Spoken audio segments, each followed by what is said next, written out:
देखिए, आज मैंने वही कहा है कि आज हमने काफी गाड़ियों को भी मैदान में उतार दिया है और आने वाले समय के अंदर ये जल्दी ही 1 हफ्ते के अंदर लोगों को राहत मिलेगी। हमने चाहे नालों की सफाई है, चाहे रेन हार्वेस्टिंग जो लगे हुए हैं उनके सफाई की बात है, कि पानी की भी समस्या ना आए बरसात के समय के अंदर, उसका भी हम पहले इंतजाम कर लें, ये भी बात मैंने कही है। और जल्दी ही उसकी भी सर्विस करके उसको चुस्त दुरुस्त कर लिया जाएगा। 50 गाड़ियां पानीपत से आई गाड़ियां यहाँ पे की व्यवस्था है क्या? या पानीपत साफ रहेगा? पानीपत में एफआईआर करवाई गई है इन गाड़ियों पे आप? नहीं, देखिए, ऐसा हमने यहाँ पर जो सफाई की व्यवस्था चरमराई उसको दुरुस्त कर रहे हैं, क्योंकि इसका फिर प्रोसेसिंग के अंदर अभी प्रोसेसिंग के अंदर होगा और लोगों को जल्दी ही इससे निजात मिलेगी। मैं ये पूरा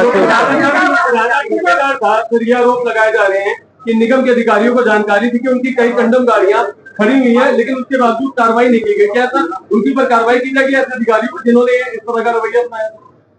मैंने अधिकारियों को ये भी कहा है, निगम के अधिकारियों को, कि आप चुस्त दुरुस्त होकर के और आंख खोल करके काम करें, हमारी जवाबदेही है।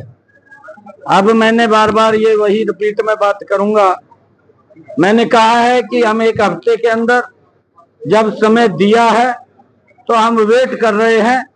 हमने ये भी कहा है कि अगर किसी के पास काम नहीं हो रहा वो लिख करके डीसी साहब को दे दे, हम व्यवस्था खड़ी करेंगे।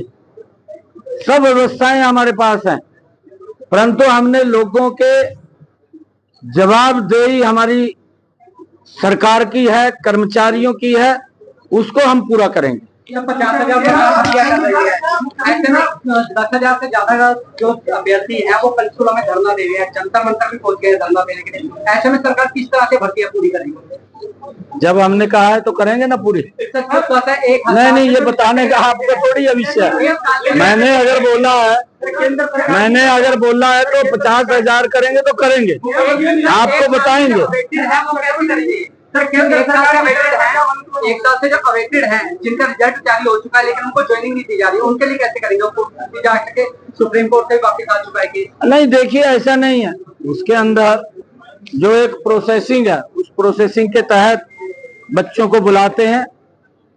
अब लगभग 11 लाख 11.5 लाख बच्चों ने रजिस्ट्रेशन किया सीईटी के पेपर में, और उसमें से 9.5 लाख के करीब पेपर में बैठे, 4.5 लाख के करीब ने रिजल्ट में पास आउट हुए।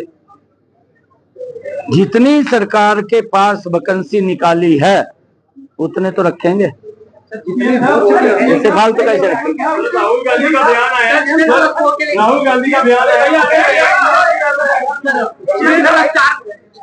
पे रोक लगी हुई है, इसको खोलने के लिए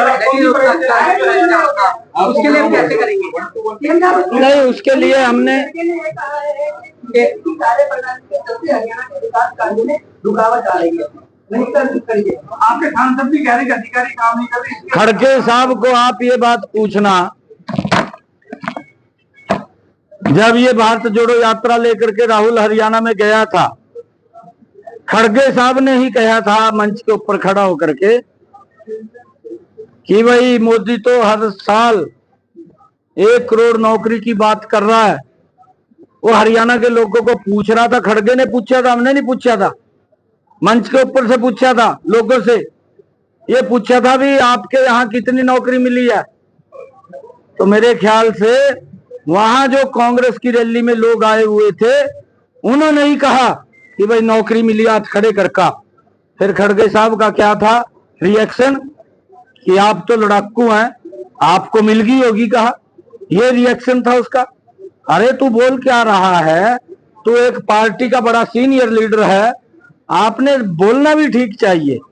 ये लोगों को गुमराह करने की बात नहीं करनी चाहिए। इसके ऊपर जो ये लोग बोलते हैं झूठ परोस रहे हैं, ये सवेर से लेकर के ये झूठ का एक गठबंधन है, ये झूठ का टोला है। और सुबह उठते हैं शाम तक झूठ ही परोसते रहते हैं, बोलते रहते हैं। लोग विश्वास करना इनके झूठ के ऊपर बंद कर गए, इनके ऊपर विश्वास नहीं रहा, क्योंकि झूठ एक बार बोलता है। अब इन्होंने बोल दिया घर घर में जाके कि भाई फार्म भर दिए, 4 तारीख को जो ही रिजल्ट आएगा 8,500 रुपए खटाखट खाते में आ जाएंगे। ये वो कही और देख रहे हैं भाई भाई पहली तक है, अभी तक आए नहीं ना। फिर लोगों का विश्वास उठ गया इनके ऊपर, विश्वास नहीं रहा। कर्मचारियों की उम्र बढ़ाने जा रही है हरियाणा सरकार ने। देखिए ये कोई क्वेश्चन आपका अलग क्वेश्चन है, इससे संबंधित ठीक है, थैंक यू।